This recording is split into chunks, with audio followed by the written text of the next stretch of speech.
The Lake Isle of Innisfree by William Butler Yeats. Written in 1888, The Lake Isle of Innisfree is one of the most celebrated poems of William Yeats.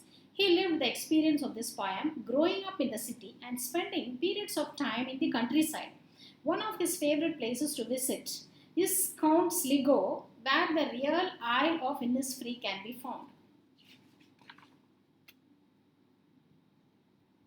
About the poet. William Butler Yeats is an Irish poet, dramatist, and a prose writer. He was an eminent writer of the Irish literary renaissance at the turn of the 20th century.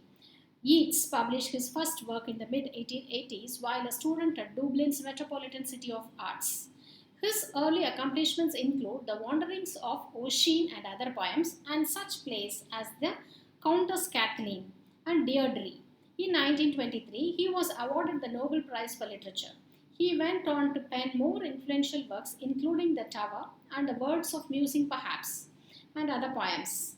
Yeats, who died in 1939, is remembered as one of the leading Western poets of the 20th century.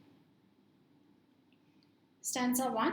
I will arise and go now, and go to Innisfree, and a small cabin builds there, of clay and wattles made. 9-beaned rose will I have there, a hive for honeybee, and live alone in the bee-loved glade. The speaker begins by telling the reader of his intentions, that he will go, rise and go, now to the Isle of Innisfree. In the first line, the word go is repeated twice. Yeats made the choice to provide special emphasis on the importance of the speaker's action. The speaker is determined he must go and he is willing to go to Innisfree. In the next line, the poet explains his plans to create a small home for himself. The use of the word small in this line gives the impression that he is going to be the only one living in the family, living in the house without any family or relations of any kind. His plans to build the cabin from clay and wattles.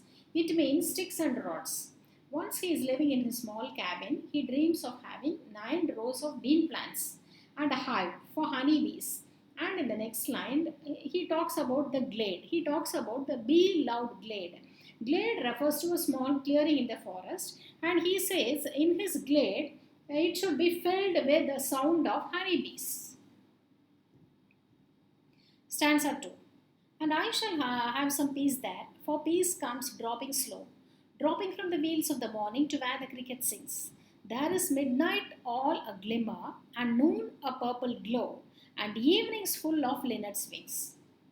In stanza 2, the poet expresses his desire of travel to Innisfree, to find some peace. Here, he uses a metaphor by using peace comes from nature. He describes peace as dropping slow, dropping from the wheels of the morning to where the cricket sings. Yeats relates peace to morning dew. In the glade, he will be surrounded by the leaves on the trees to the grass on the ground, where the cricket sings. The poet emphasizes the importance of daydream. He says, midnight glimmers. Glimmer refers to shines with a faint light. Noontime glows purple, and the evening is full of the beatings of the linnet's wings. Here, linnet is a small brown and a grey bird. It belongs to the family of finch. There are some examples of finch birds: canary, sparrow, goldfinch, and crossbills. Stanza 3. I will arise and go now, for always, night and day. I hear the lake water lapping with low sounds by the shore. While I stand on the roadway or on the pavement grey, I hear it in the deep hard score. In this stanza, the poet awakes himself from his dream, and in which he describes the scenes on the Lake Isle of Innisfree, begins to address the real world. Once again, he states he will go to the isle. This constant repetition of the action of leaving his home to create a new home presents the question of, will he actually go there? Will his dream come true? These questions remain pertinent as the poem concludes.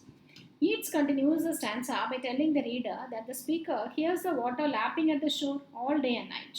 This dream has become an obsession for him that has come to haunt him, and it is more evident that when he says that he stands on the pavement, he stands on the roadways, he could hear the lapping of the water deep in his heart. It seems the poet lives in a city and he is wanting to escape the world of restlessness and go to a place of peace and tranquility. Thank you. For detailed notes and question and answers, log on to EDUGURU-Notes blogspot.com.